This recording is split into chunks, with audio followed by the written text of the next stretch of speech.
Hello friends, welcome back to my channel. Friends, हम चाहते हैं कि आपके फर्स्ट पेपर के साथ साथ आपका जो ग्रामर पोर्शन है वो भी कंप्लीट होता रहे। इसीलिए हम आज से स्टार्ट करने वाले हैं आपका ग्रामर का एक टॉपिक जिसका नाम है सिंथेसिस। वैसे फ्रेंड्स, आपके सिलेबस में तो सबसे पहले नरेशन आता है, बट नरेशन पे मैंने रिसेंटली ही कुछ वीडियोस बनाए हैं और पूरा नरेशन भी मैंने आपको बताया है। अगर आप चाहते हैं उसको पढ़ना तो आप प्लेलिस्ट में जाके पूरा नरेशन अच्छे से पढ़ सकते हैं।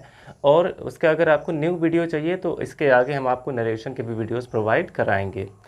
तो सबसे पहले और फ्रेंड्स, मैं चाहता हूं कि इस प्रकार से आपको ये बताया जाए कि आप उसके नोट्स भी प्रिपेयर कर सकें, नोट्स भी तैयार कर लीजिए। तो सबसे पहले हम देखते हैं कि ये सिंथेसिस होता क्या है। ये आपके ग्रामर पोर्शन में एक बहुत ही इंपॉर्टेंट टॉपिक है, सिंथेसिस। सबसे पहले हम ये देखते हैं कि सिंथेसिस होता क्या है। वैसे इसको हिंदी में कहते हैं संश्लेषण, सिंथेसिस को हिंदी में संश्लेषण कहते हैं। बट हम देख लेते हैं कि ये ग्रामर में सिंथेसिस का क्या मतलब होता है। अगर आप इसको डिफाइन करना चाहते हैं तो इस प्रकार से कह सकते हैं कि a process in which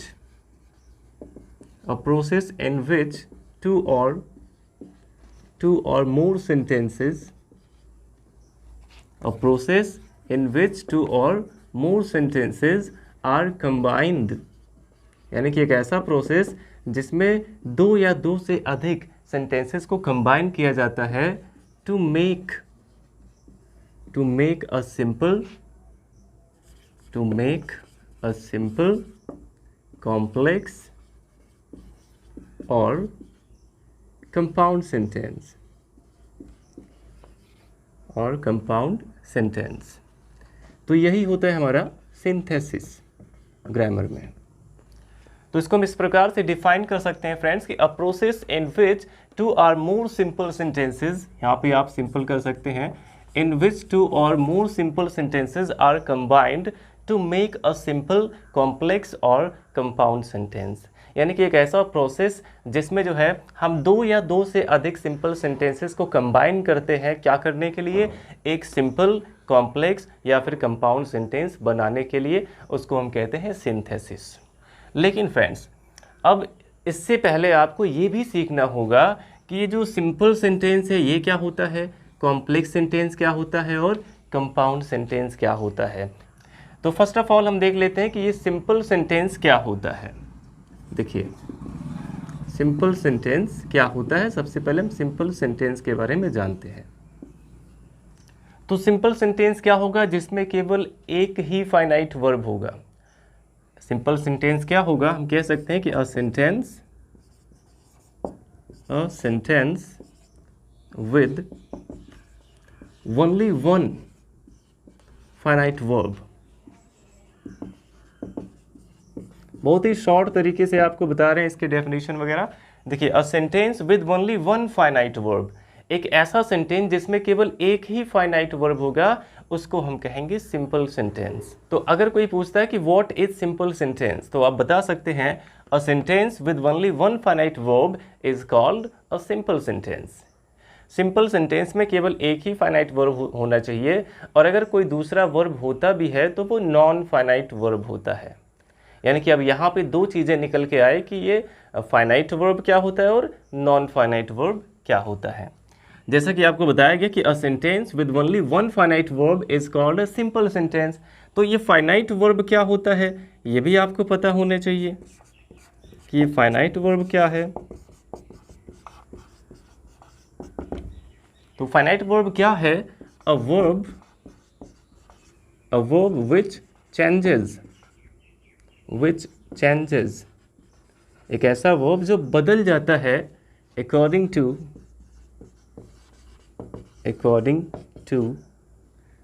the number और पर्सन ऑफ द सब्जेक्ट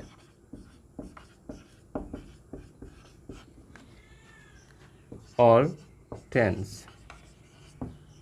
तो इस तरह से आप इसको देख सकते हैं कि फाइनाइट वर्ब क्या होता है, a verb which changes according to the number और पर्सन ऑफ अ सब्जेक्ट और टेंस। यानी कि एक ऐसा वर्ब जो या तो सब्जेक्ट के पर्सन या फिर नंबर के अनुसार बदल जाता है या फिर टेंस के अकॉर्डिंग चेंज हो जाता है। यानी कि अगर हम कोई सब्जेक्ट को चेंज कर देते हैं तो वो वर्ब भी चेंज हो जाता है, या फिर जब हम टेंस को चेंज कर देते हैं तब भी वो वर्ब चेंज हो जाता है। अब जैसे मान लीजिए कि एक वर्ब हमारा है गो, तो हमारा सेंटेंस मान लीजिए है कि मैं स्कूल जाता हूँ, तो हम कहेंगे आई गो टू स्कूल। लेकिन अगर ये इसका सब्जेक्ट हम चेंज कर दें कि वह स्कूल जाता है, तो क्या हो जाएगा, ही गोज़ टू स्कूल। अब आई के साथ गो लगा हुआ था कि आई गो टू स्कूल, लेकिन जब ही हो गया तो ही के साथ गोज़ आ गया, ही गोज़ टू स्कूल, यानी कि गो यहाँ पे चेंज हो गया। और अगर इसका हम टेंस भी चेंज कर देते हैं, जैसे मैं स्कूल गया था, तो आई वेंट टू स्कूल, अब यहाँ पे गो की जगह पे क्या हो गया, वेंट हो गया। तो देखिए यहाँ पे जो ये गो वर्ब जो आ रहा है, ये सब्जेक्ट के अकॉर्डिंग और टेंस के अकॉर्डिंग चेंज होता जा रहा है। तो ऐसे वर्ब्स को हम क्या कहेंगे, फाइनाइट वर्ब कहेंगे। अब जैसे इज़, एम, आर को ही मान लीजिए, अगर सब्जेक्ट हमारा थर्ड पर्सन सिंगुलर है तो वहाँ पे इज़ का यूज़ करते हैं, फर्स्ट पर्सन सिंगुलर है तो एम का यूज़ करते हैं, और अगर प्लूरल है तो आर का यूज़ करते हैं। यानी कि सब्जेक्ट के पर्सन और नंबर पे डिपेंड करता है, इसके अकॉर्डिंग वो चेंज होता है वर्ब। तो जो भी ऐसा वर्ब होगा जो सब्जेक्ट के नंबर, पर्सन या फिर टेंस के अकॉर्डिंग चेंज हो जाता है, उसको हम कहते हैं फाइनाइट वर्ब। और इसी का ठीक उल्टा, इसका ठीक अपोजिट क्या होगा कि एक ऐसा वर्ब जो कभी भी चेंज नहीं होता है, सब्जेक्ट के नंबर, पर्सन या फिर टेंस कुछ भी किसी के भी अकॉर्डिंग जो है चेंज नहीं होता है, वो कभी चेंज ही नहीं होता है, उसको हम कहते हैं नॉन फाइनाइट वर्ब। अब ये फाइनाइट वर्ब के तो हमने एग्जांपल देख लिए, अब ये नॉन फाइनाइट वर्ब क्या होता है इसके भी एग्जांपल देख लेते हैं। कि जो नॉन फाइनाइट वर्ब होते हैं ये 3 टाइप के होते हैं। नॉन फाइनाइट वर्ब जो है ये 3 टाइप के होते हैं। एक तो हमारा होता है इन्फिनिटिव, और दूसरा होता है जेरंड, इन्फिनिटिव, जेरंड, और तीसरा होता है पार्टिसिपल। ये 3 होते हैं non finite verb, infinitive, gerund और पार्टिसिपल। तो ये नॉन फाइनाइट वर्ब है, यानी कि ये कभी भी चेंज नहीं होते हैं, इसका सब्जेक्ट कुछ भी हो या फिर टेंस कुछ भी हो, उससे इसको मतलब नहीं होता है। तो एग्जाम्पल हम देख लेते हैं। जैसे कहना हुआ कि I want to become a teacher. मान लेते हैं ये सेंटेंस हमारा कि I want to become a teacher, मैं एक टीचर बनना चाहता हूँ। तो यहाँ पे देखिए एक वर्ब हमारा है वॉन्ट और दूसरा वर्ब है बिकम। इस सेंटेंस में दो वर्ब आए हुए हैं। बट अगर हम इसका सब्जेक्ट चेंज कर देते हैं, मान लीजिए आई की जगह पे अगर ही हो जाए कि वह एक टीचर बनना चाहता है, तो ये हमारा सेंटेंस कैसे बनेगा, he wants to become a teacher. तो यहाँ पे देखिए वॉन्ट में तो चेंजिंग हो गया, वॉन्ट्स हो गया, लेकिन जो टू बिकम है, बिकम चेंज नहीं हुआ। इसका अगर हमने सब्जेक्ट चेंज कर दिया तो ये वॉन्ट तो चेंज हो गया लेकिन बिकम चेंज नहीं हुआ। क्यों नहीं चेंज हुआ, देखिए इसके पहले टू का यूज हुआ है, ये इन्फिनिटिव है यहाँ पे, और इन्फिनिटिव क्या होता है, नॉन फाइनाइट वर्ब होता है जो कभी भी चेंज नहीं होता है। अगर हम इसका टेंस भी बदल देते हैं, जैसे वह टीचर बनना चाहता था, तो क्या हो जाएगा, he wanted to become a teacher. तो यहाँ भी वॉन्ट ही चेंज हुआ वॉन्टेड में, लेकिन बिकम चेंज नहीं हुआ है। तो यानी कि ये यहाँ पे नॉन फाइनाइट वर्ब है और जो वॉन्ट है ये फाइनाइट वर्ब है। तो फ्रेंड्स आई होप आपको समझ में आ गया होगा कि ये फाइनाइट और नॉन फाइनाइट वर्ब क्या होते हैं। अगर हम जेरंड की बात करते हैं, जैसे जेरंड ही अगर है, मान लीजिए जैसे हो गया कि I like playing cricket, I like playing cricket. तो आई लाइक प्लेइंग क्रिकेट, मुझे क्रिकेट खेलना पसंद है। अब यहाँ पे अगर आई को हम चेंज कर देते हैं ही में, तो क्या हो जाएगा, ही लाइक्स प्लेइंग क्रिकेट। तो लाइक तो चेंज हो गया लाइक्स में, लेकिन प्लेइंग चेंज नहीं हुआ। अगर हम इसका टेंस चेंज कर देते हैं तो क्या हो जाएगा, ही लाइक्ड प्लेइंग क्रिकेट। तो प्लेइंग यहाँ पे चेंज नहीं हो रहा है, क्योंकि यहाँ पे ये जेरंड फॉर्म में एक ऑब्जेक्ट का काम कर रहा है ये। तो सिंपल सेंटेंस, अब फिर से हम अपने टॉपिक पे आते हैं कि जो सिंपल सेंटेंस है ये क्या होता है, एक ऐसा सेंटेंस जिसमें केवल एक ही फाइनाइट वर्ब होगा उसको हम कहेंगे सिंपल सेंटेंस। तो इसको जब हम कंबाइन करते हैं, जब भी कंबाइन करना होता है, मान लीजिए दो सेंटेंस, सेपरेट सेंटेंस हमें दिया गया और उसको हमें कंबाइन करना है, तो जो हमें सेपरेट सेंटेंसेस दिए जाते हैं उसमें तो दोनों में ही फाइनाइट वर्ब रहेंगे, लेकिन जब हम उसको कंबाइन करेंगे तो हमें एक वर्ब को नॉन फाइनाइट वर्ब में चेंज करना होता है। जो हमें दो सेपरेट सेंटेंस दिए गए हैं, अगर उन दोनों को मिला के हमें एक सिंपल सेंटेंस बनाना है तो इसका मतलब है कि हमें उन दोनों में से एक वर्ब को नॉन फाइनाइट वर्ब में चेंज करना होता है। और किस वर्ब को हम नॉन फाइनाइट वर्ब में चेंज करते हैं? जनरली जो एक्शन पहले होता है उसको हम नॉन फाइनाइट वर्ब में चेंज कर देते हैं। और यही नॉन फाइनाइट वर्ब में चेंज करने का जो प्रोसेस है, यही हमें सीखना है कि सिंपल सेंटेंस में कितने रूल्स होते हैं, किस प्रकार से हम उसको कंबाइन करते हैं। तो इसके सारे रूल्स हम आपको नेक्स्ट वीडियोज़ में बताते रहेंगे, लेकिन आज हम सबसे पहले जान लेते हैं कि ये सिंथेसिस क्या होता है और ये सिंपल, कॉम्प्लेक्स और कंपाउंड सेंटेंस क्या होते हैं। तो आई होप आपको ये सिंपल सेंटेंस अच्छे से समझ में आ गया होगा। तो फ्रेंड्स, अब हम देख लेते हैं कि ये कॉम्प्लेक्स सेंटेंस क्या होता है। इसको अगर हम डिफाइन करें तो हम इस तरह से कह सकते हैं कि a complex sentence is a combination of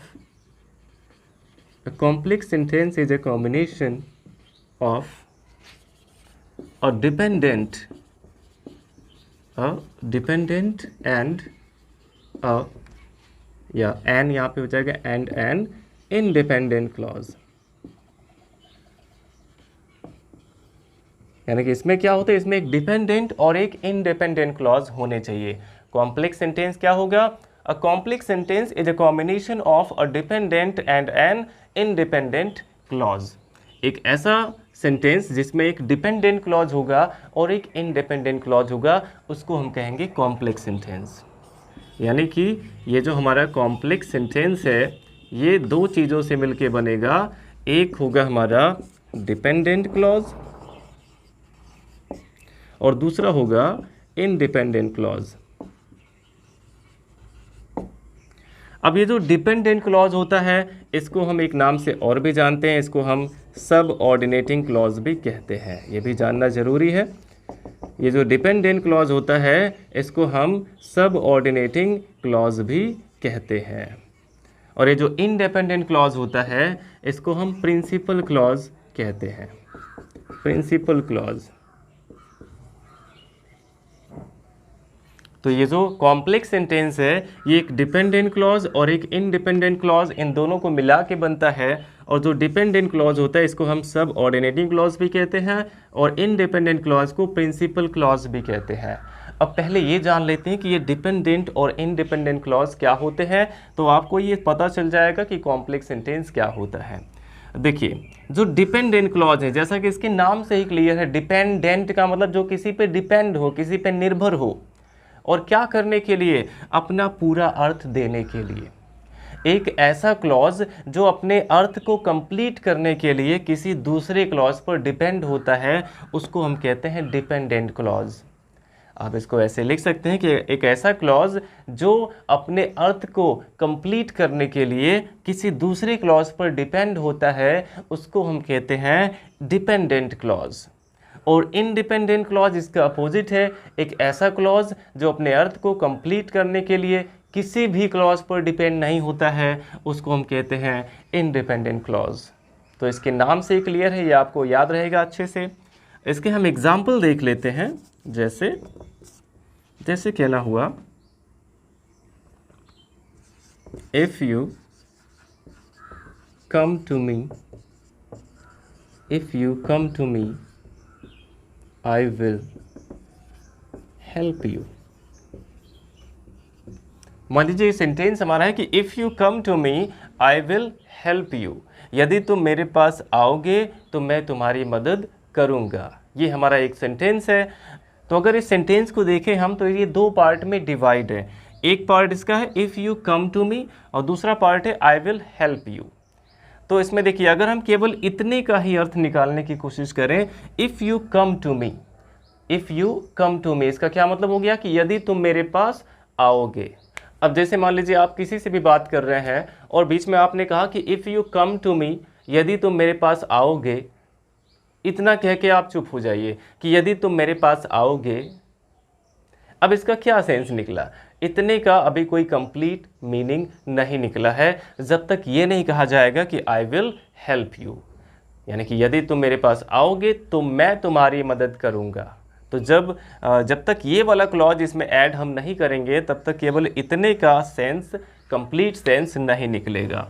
यानी कि if you come to me यहाँ पे क्या हो गया? एक डिपेंडेंट क्लॉज, क्योंकि अपने अर्थ को कंप्लीट करने के लिए इस वाले क्लॉज पर डिपेंड है। लेकिन अगर आप केवल इतना कहें कि आई विल हेल्प यू, मैं तुम्हारी मदद करूँगा, तो इसका कंप्लीट सेंस निकल रहा है। आई विल हेल्प यू, मैं तुम्हारी मदद करूँगा, इसका कंप्लीट सेंस निकल रहा है। ये किसी पे डिपेंड नहीं अपने अर्थ को कंप्लीट करने के लिए। यानी कि ये जो क्लॉज हमारा है ये है इंडिपेंडेंट क्लॉज। और एक डिपेंडेंट क्लॉज, एक इंडिपेंडेंट क्लॉज, दोनों को मिला के जो सेंटेंस बना है इसको हम क्या कहेंगे? एक complex sentence.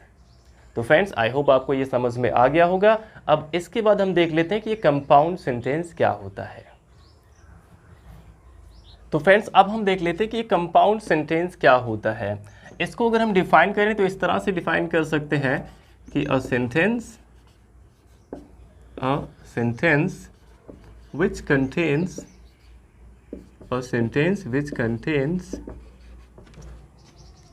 two or more independent clause, यानी कि एक ऐसा सेंटेंस जिसमें दो या दो से अधिक इंडिपेंडेंट क्लॉज होते हैं। इसमें डिपेंडेंट क्लॉज नहीं होगा। A sentence which contains two or more independent clause, एक ऐसा सेंटेंस जिसमें दो या दो से अधिक इंडिपेंडेंट क्लॉज होंगे, ज्वाइंड विद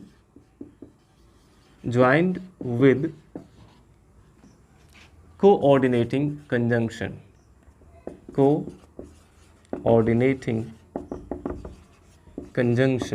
लेकिन शर्त ये है कि ये कोऑर्डिनेटिंग कंजंक्शन से जुड़े रहते हैं। ये दोनों जो इंडिपेंडेंट क्लॉज होंगे वो दोनों क्लॉज एक कोऑर्डिनेटिंग कंजंक्शन से जुड़े रहते हैं। दोनों का अपना अपना कंप्लीट सेंस होता है, लेकिन ये दोनों बीच में एक कोऑर्डिनेटिंग कंजंक्शन से जुड़े रहते हैं। अब अगर आपको ये कोऑर्डिनेटिंग कंजंक्शन नहीं पता है तो आप इस तरह से इसको याद रख सकते हैं, फैन बॉयज़। ये जो है ये कोऑर्डिनेटिंग कंजंक्शन को याद रखने का एक ट्रिक है, फैन बॉयज़। यहाँ पे F का मतलब क्या है? F stands for, A stands for and, N का मतलब यहाँ पे है नॉर, B का मतलब है बट, O का मतलब है और, Y का मतलब है येट और S का मतलब है सो। तो इस तरह से देखिए आप, इस तरह से आप कोऑर्डिनेटिंग कंजंक्शन को याद रख सकते हैं फैन बॉयज़ के नाम से। अब इसमें और भी कंजंक्शंस होते हैं, लेकिन जो इसमें मेन कंजंक्शंस हैं इसको इस तरह से आप याद रख सकते हैं फैन बॉयज़ करके, कि F से फॉर हो गया, A से एंड हो गया, N से नॉर हो गया, B से बट हो गया, O से और हो गया, Y से येट हो गया, S से सो हो गया। तो यानी कि ऐसा सेंटेंस जिसमें दो या दो से अधिक इंडिपेंडेंट क्लॉज होगा, लेकिन वो एक कंजंक्शन से जुड़ा होगा, कोऑर्डिनेटिंग कंजंक्शन से जुड़ा होगा, उसको हम कहते हैं कंपाउंड सेंटेंस। अब इसका एग्जांपल भी देख लेते हैं, जैसे she is beautiful but her sister is ugly. She is beautiful but her sister is ugly. अब यहाँ पे देखिए फ्रेंड, she is beautiful, इसका कंप्लीट सेंस निकल रहा है, वह सुंदर है, तो इसका कंप्लीट सेंस निकल रहा है। her sister is ugly, उसकी बहन बदसूरत है, इसका भी कंप्लीट सेंस निकल रहा है। ये दोनों ही अपने अर्थ को कंप्लीट करने के लिए किसी भी दूसरे क्लॉज पर डिपेंड नहीं है, बट ये दोनों क्लॉज यहाँ पे एक कंजंक्शन बट से जुड़े हुए हैं, जो कि एक कोऑर्डिनेटिंग कंजंक्शन है। इसलिए कोऑर्डिनेटिंग कंजंक्शन से जुड़े हुए जो क्लॉज होते हैं उसको हम कोऑर्डिनेटिंग क्लॉज कहते हैं। तो इसमें जो कंपाउंड सेंटेंस में दो क्लॉज होते हैं, एक को हम प्रिंसिपल क्लॉज कहते हैं, एक को कोऑर्डिनेटिंग क्लॉज कहते हैं। तो वास्तव में दोनों ही प्रिंसिपल क्लॉज होते हैं, दोनों ही इंडिपेंडेंट होते हैं, लेकिन जिस क्लॉज के पहले एक कोऑर्डिनेटिंग कंजंक्शन आ जाता है उसको हम कोऑर्डिनेटिंग क्लॉज कह देते हैं। इसीलिए आप इसको एक प्रकार से और भी डिफाइन कर सकते हैं कि a compound sentence is a combination of a principal clause and a coordinating clause. इस तरह से भी इसको आप याद रख सकते हैं। बट इस तरीके से अगर आप याद रखते हैं तो ये इससे आपको और अच्छे से समझ में आएगा कि एक ऐसा सेंटेंस जिसमें दो या दो से अधिक इंडिपेंडेंट क्लॉज होते हैं ज्वाइंड विद कोऑर्डिनेटिंग कंजंक्शन, जो कोऑर्डिनेटिंग कंजंक्शन से जुड़े होते हैं। और कोऑर्डिनेटिंग कंजंक्शन को याद रखने का एक ट्रिक यहाँ पे फैन बॉयज करके, F से हो गया फॉर, A से एंड, N से नॉर, B से बट, O से और, Y से येट और S से सो हो गया। तो इस तरह से आप कुछ मेन कोऑर्डिनेटिंग कंजंक्शन को याद रख सकते हैं। तो देखिए ये जो सेंटेंस हमारा था शी इज़ ब्यूटीफुल, इसका कंप्लीट सेंस है यानी कि ये एक इंडिपेंडेंट क्लॉज है। हर सिस्टर इज़ अगली, इसका भी कंप्लीट सेंस है यानी कि ये भी एक इंडिपेंडेंट क्लॉज है। तो इस सेंटेंस में दो इंडिपेंडेंट क्लॉज एक कोऑर्डिनेटिंग कंजंक्शन से जुड़े हुए हैं यानी कि ये एक कंपाउंड सेंटेंस है। तो फ्रेंड्स वीडियो अच्छा लगा हो तो लाइक करिएगा, और अगर आप ऐसे ही वीडियोस देखना चाहते हैं तो आप हमारे चैनल को सब्सक्राइब भी कर लीजिए और अपने सभी फ्रेंड्स के साथ भी शेयर ज़रूर करें। Thanks for watching.